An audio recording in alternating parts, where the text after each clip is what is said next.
Welcome to the Worst of the Riot podcast. This is the Monday, November 6th edition. Today in the show, we talk about the stupidest things you've ever cried about that you're willing to admit to anyways. We also talk about a change that's taking place in The Simpsons that nobody even seems to have noticed until now. We also talk about some college football. Caleb Williams, the USC Trojans losing to Washington. We also talk about some NFL stuff. And then why, if you aren't tipping DoorDash up front, you're going to start to. It's going to be a problem for you. Yeah. You're going to start getting some cold food, perhaps. Yeah, it's a good show today, as always. So enjoy, and we'll catch you next time. See you guys. You won't hear a show like this anywhere else. And that's probably for the best. The Worst of the Riot. Radio U. Is it too early to start thinking about Christmas vacation yet? I think now's the time. If you want to take a true vacation. If you want to go somewhere? If you want to get on an airplane. You're probably running even a little bit behind at this point. Why do you say that? My family scheduled a Christmas trip. Uh-huh. We're heading down south for the winter. Nice. And it has been a whole fiasco. Not only because the flights and whatnot are expensive. Yeah. Because it's right around Christmas time. And we're going the week of Christmas. Christmas is on a Monday. Mm-hmm. And we're going down Sunday through Friday, right? And so yeah, just that's the week prime travel time. Oh, too. yeah. That Sunday, you're not going to be alone on that flight. And so we all getting our flights together and whatnot. We got the whole family going down. Yeah. Do you all book separately? We had one group of the family book one flight, and then another part of the family book another flight, right? So we got 2 flights total. Yeah. One leaves Sunday morning, one leaves Sunday night. The part of the group that booked Sunday night was Spirit. Ooh. They canceled our flight via email. Probably 3 weeks after we placed it.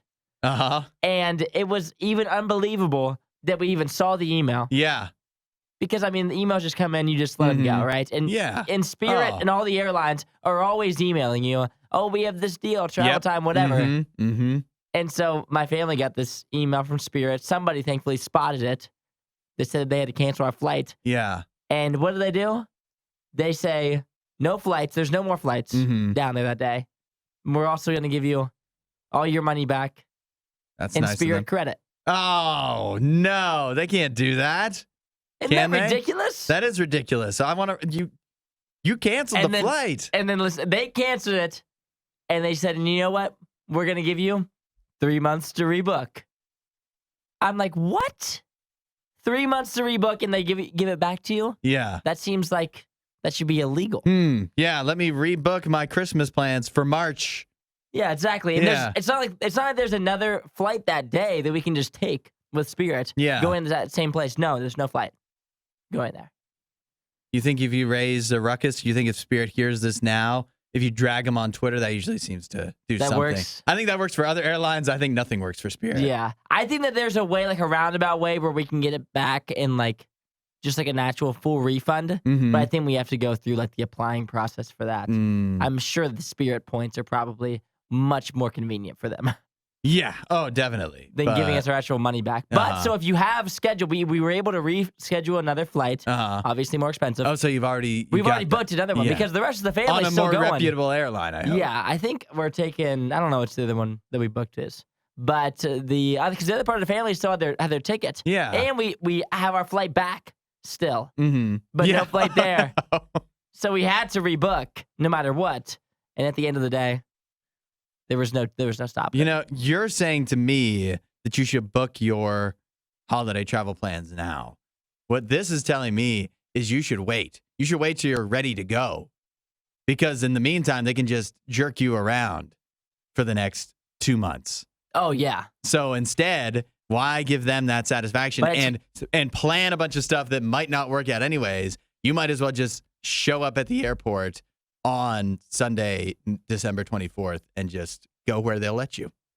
And I'll tell you this much too. If you want it to be less expensive, you are about a week behind.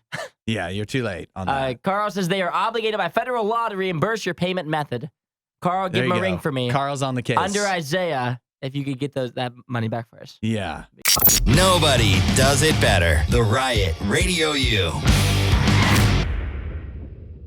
Big weekend in college football. We were very excited going into the weekend because there was a lot of marquee matchups, a lot of dangerous games for the top teams that thought they had a chance at the college football playoff. And wouldn't you know it, we go through the whole weekend and somehow the top 8 teams all escape with wins. No major upsets. So, I don't know. You feel like that was a little of a letdown? I think probably some people would want those upsets to happen. Yeah. And so, no big ones. There were some tight games, though. I mean, Texas barely got out against Kansas State. Yeah, it was a close call. That obviously a close one. The Alabama-LSU game felt like it was going to be a good game for a little bit, and then Alabama kind of just pulled away. Yeah. Well, I mean, Alabama had already kind of pulled away, but LSU really hurt by their quarterback, Jaden Daniels, the Heisman contender until this weekend. He got injured partway through that game. But probably the best game as far as just like spectacle to watch was the Washington USC game, where a showdown of former Heisman winner Caleb Williams at quarterback for USC, and then Michael Penix Jr., the Heisman favorite for sure for Washington. And Washington did wind up winning. And then after the game, this was interesting. Caleb Williams was seen. He hops up into the crowd with his family, and he's literally crying. After the game, he was asked, he said he just wanted to cuddle with his dog. One, how does it make you feel seeing a quarterback cry, a top prospect? Do you think that's a positive or negative for him in his NFL career? I have no bad feelings about it. I think it's fine. It's emotional stuff. I mean, after that game, USC, you pretty much know that your hopes of any college football playoff berth, your Heisman berth for Caleb Williams, any of that, pretty much out the window. So that was kind of their last chance to make anything of this season. Mm-hmm. And so it's an emotional game. Caleb Williams feeling like he's doing everything and them just not coming out. In a game like that where you put up 42 points and it's a shootout against one of the top teams, you feel like you could make an upset happen and kind of get back into the swing of things, and then lose an emotional heartbreaker like that. It's just it's a tough look. So sometimes when you see your mom after the game, it all kind of just comes at you at once. Yeah, I can see that. I guess it feels weird, your third loss of the season, crying. I know that it's kind of like they were already, I guess they were holding out hope for a Pac-12 championship game or whatever, but I mean. Yeah, that was the end of the season for them. Yeah, everything is, any goal that they would have hoped for is out at this point. But it leads me to another question, and that is, and I'm not saying this is a dumb thing to cry about, but what's the dumbest thing you ever cried about? It's a good question. Yeah. Thank you. 8772 Radio U. What's the dumbest thing you've ever cried about? Because I know, like, to me, have I ever cried over sports? I don't think so. Oh, I've cried many a times. I don't know if I've cried over sports, but if I did, I feel like it would be a stupid, you know, it's one thing if you're playing. To me, if I was going to cry because the Packers won or lost. I never cried. I mean, actually, no, I cried watching a game before when I was like 7 and Ohio State lost. Yeah. In the national championship against Florida. I remember it like it was yesterday.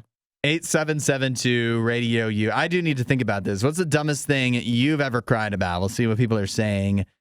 This is Radio U's Worst of the Riot. Question is, over the weekend, USC, they lost a big game to Washington. They now dropped to, that's their third loss of the year. And at the end of the game, their quarterback, Caleb Williams, was seen hopping into the crowd with his family and crying after the loss. Not saying that that's necessarily a dumb thing to cry about, but it does make me wonder. It started making me think about crying about sports. And if I did that, I would feel dumb, even if it, it's emotional. But what's the dumbest thing you've ever cried about? 8772 Radio U. Isaiah, what's the dumbest thing you've ever cried about? The last time I can think of myself crying in a dumb way, my 5th grade birthday party. Mm-hmm. Some of my friends wouldn't go to sleep. and it all came over me at once. Oh, yeah, we talked about that recently, didn't we? We were talking about birthdays. Yeah. Birthday parties. Good one texted in here from Brianna, who says the dumbest thing she's ever cried about. She spilled her iced matcha latte. She said it had been a long day, and she was really looking forward to it. But the good news is there's a silver lining to this dark cloud, and that is once she got her emotions together, she got another one. So she still ended with a smile on her face. Pulled herself together. Yeah. I was thinking for me, and whenever we do the box office breakdown, I'll probably mention this too. Me and my family, we recently watched the first 2 Toy Story movies. The second Toy Story makes me cry. The second one? The second one, the part where Jesse, and it's a song, and it's like, oh, when yeah. somebody loves you. Yeah, I tear up. I tear up at that every time. So would you say that's a dumb thing to cry about if you cried about it every time? It's assuredly dumb. It might not be. Then why do you keep on doing it? It's actually dumber every time. The first time maybe is okay.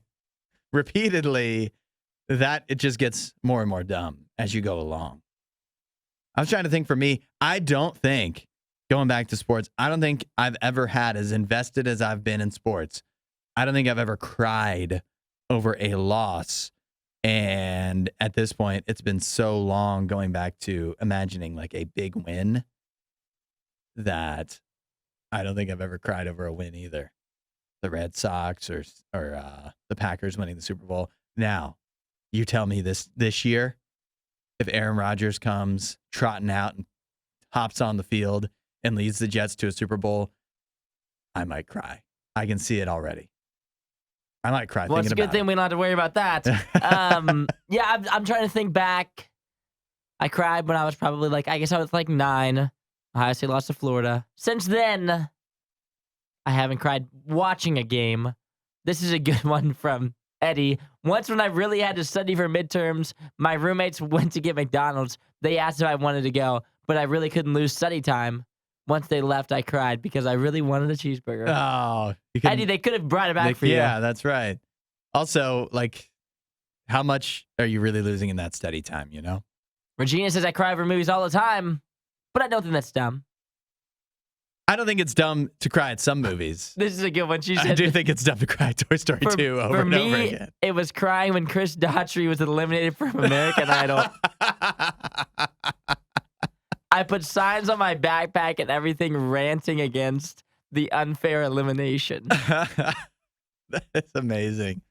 That was an unfair elimination. This one here from Arnold. One time I was having a really rough day. I was walking by a lake and I saw a mama duck with only one baby duck and realized the other baby ducks must have died. Well, that's sad. That is sad. It's like crying in a sad TikTok. You don't know that that's the case, though. Right? No, you know. No. That is sad. This is a good one. Jesse said, when I was 13, I cried to the episode of SpongeBob where Gary leaves SpongeBob for Patrick. Oh, no. That's a sad. Oh, hi there. This worst of the riot. Crank that up. Radio U. We got a big debate going on. I don't know if you've seen, but DoorDash has instituted a new policy where they are now going to essentially deprioritize orders that don't come with a tip up front. So if you put your order in and you don't just add in a tip when you put the order in, they are going to deprioritize that. They may deprioritize that, and so your order may take longer because you refused to tip before the order arrived. So you can see the big debate, right? Some people think this is fair. Some people think it's not fair. Isaiah, I want to know from you. What do you think? I'm not much of a DoorDasher. Yeah, likewise. I don't use it ever. But I do know the DoorDashies say that You're talking about the drivers. The drivers, Yeah. yes. From their perspective, I've heard, I've read that, because some people will say, I only ordered $10 worth of food, Yeah. $15 worth of food, so I'm only going to tip a couple dollars. Mhm. Where people who order $50 worth of food is going to tip this much, like you normally would tip, like 20% Yeah. of however much you order. But for many DoorDashers, they say that it's just as easy to do a $50 order as is a $10 order, or just as difficult. And so they said it doesn't really matter the amount of food. It's going to be the same amount of time, pretty much the same amount of effort. Yeah. And You're just so- grabbing a bag and Exactly. driving. So a lot of people say like it should be a minimum of $5, tip right away, no matter what the order is. Mm-hmm. And I think tipping off the rip is better. Because if you don't tip at all, then that's just such a waste of time for them. Yeah. And some people do that. Yeah, that's what's tough. I don't want any drivers to get stiffed on tips. But any other place, and you know, delivery driving is different, but every other place you tip after you get the service. Once it's performed and you're like, yeah, job well done or whatever.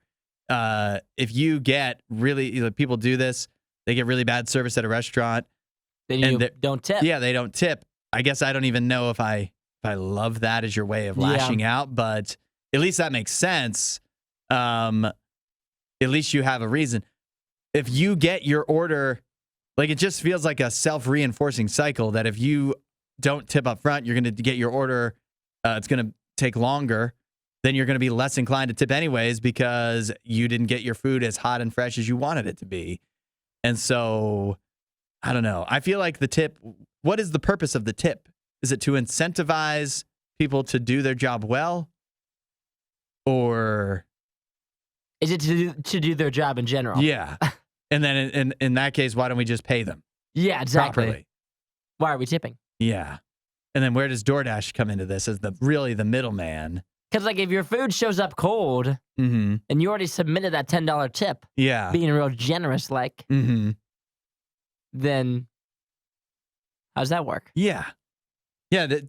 Then you ask for a refund? Putting the tip in up front is no guarantee that you're going to get the order. That would be the big slap in the face as a customer. Can you imagine? But I also know that oftentimes if your order doesn't come hot and fresh, that's not necessarily a delivery driver's problem. True. I've seen all kinds of DoorDash drivers getting all upset at different places because Popeyes isn't cranking out the orders like they should be. So I don't even know. Wait, bring this whole thing up. My answer is I don't know.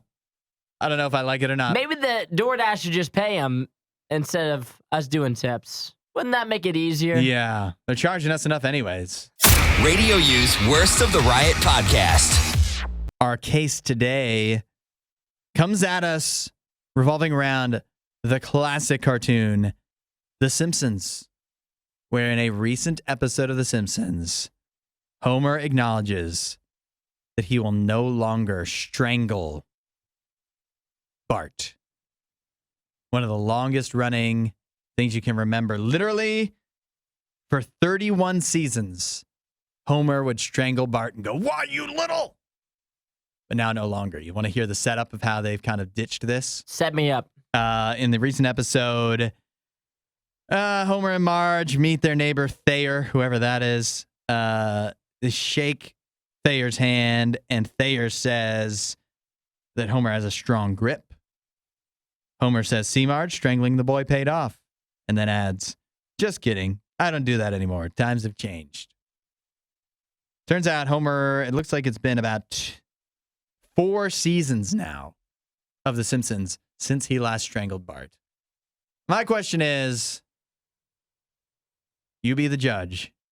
Is it right or wrong for them to have Homer no longer strangle Bart? I think that if it's been 4 seasons and it's just kind of coming out now in the news that he hasn't noticed. done it, nobody's noticed.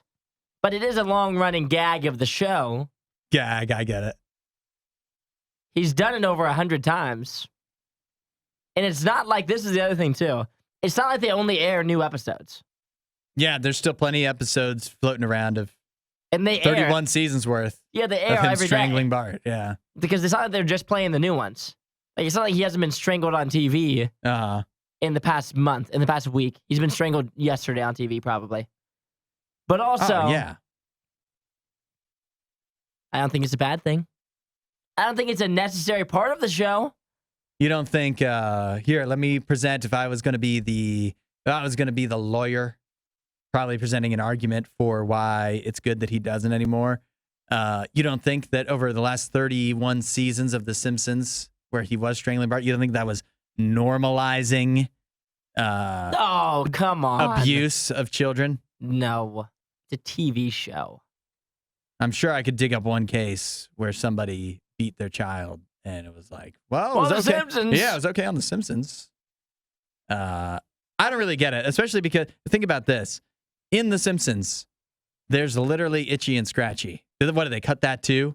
Itchy and Scratchy was supposed to be the idea of like kids can watch these crazy cartoons and people read so much into them like they're poisoning kids' minds when are they? Are they not? Poison people's minds? Are adults not, which The Simpsons really meant for an adult audience, they're not mature enough to understand you're not supposed to choke your child when you get upset with them? Yeah, it's not like this is a children's show, really. Yeah. This is a show made for adults.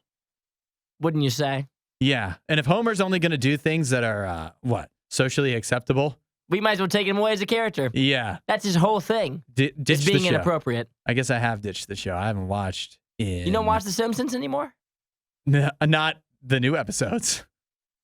I didn't even I know don't know it if was... I've seen the new episodes. I just watch whatever's on TV. I think the last Simpsons episode I watched, I don't know what season this was in, and this was a mistake. The last one I watched that would be like the most recent was when Krusty's dad dies, because they promoted it as, big death in The Simpsons. And his Krusty's dad dies, which really feels like they pulled the rug out from under you. Yes. And that was several seasons ago. So, I don't know. You be the judge. Should Homer stop strangling Bart in the show? In The Simpsons. 8772 Radio U. This is Radio U's Worst of the Riot. Impressive slate of games in the NFL. A handful of blowouts, but also some real classic games as well. Isaiah, what was your top takeaway? That's a good question. There were a lot of good games over the course of the weekend. Nene, this morning waking up as a Cowboys fan. Oh, yeah. They had it. He's got to be down in the dumps. They were right there. They dropped to 5-3. The Eagles move on to 8-1. But they had a real chance at the 5-yard line to win that game against the Eagles with a comeback victory.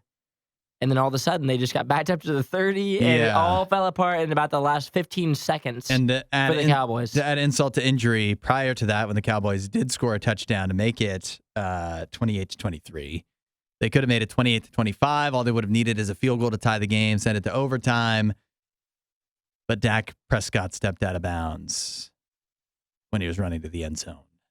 So it was all on him there. I think that is egregious. I don't think there's many quarterbacks, I don't think there's many quarterbacks that would be considered good that would do that in that situation. So that's tough for the Cowboys. As a fan, you're not a fan of the Cowboys, but if this were to happen to you, would you feel encouraged that you were so close? You had I heard about that this morning. on the ropes and you really should have beat him?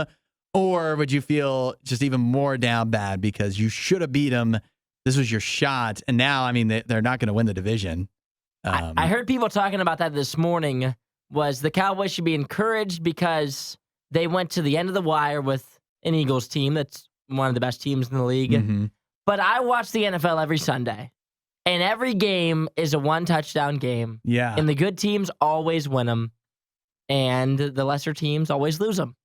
And so as a football fan now, I have come to the conclusion that I am no longer encouraged by close losses. Yeah. Because in the NFL, every game is so close. They are close, and there is something to be said where it just always seems, oddly enough, that teams coached by Mike McCarthy and quarterbacked by Dak Prescott always seem to.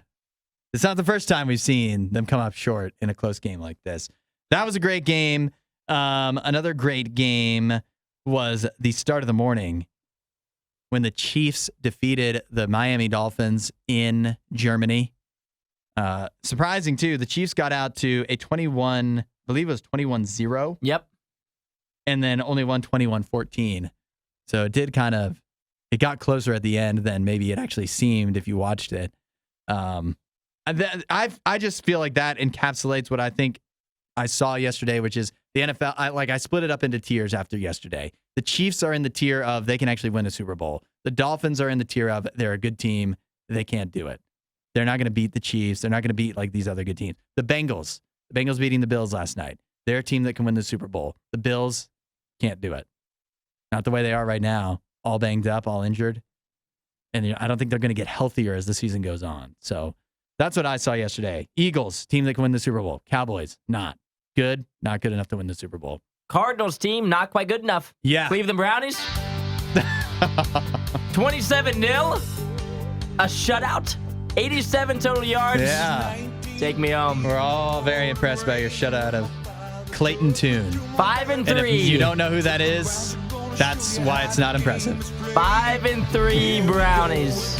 Send me to the playoffs. Come on. Can't wait to Ride see the wave. the Jets jump into that Super Bowl tier tonight as they defeat the Chargers on Monday Night Football. It'll be a fun game. That's a fun Monday night game. It is. Yeah, we actually got, all the primetime games this week, except for Steelers-Titans. Pretty good. Wasn't that a great Riot clip? While you're here, you should watch more of our videos and subscribe so you don't miss what we do next.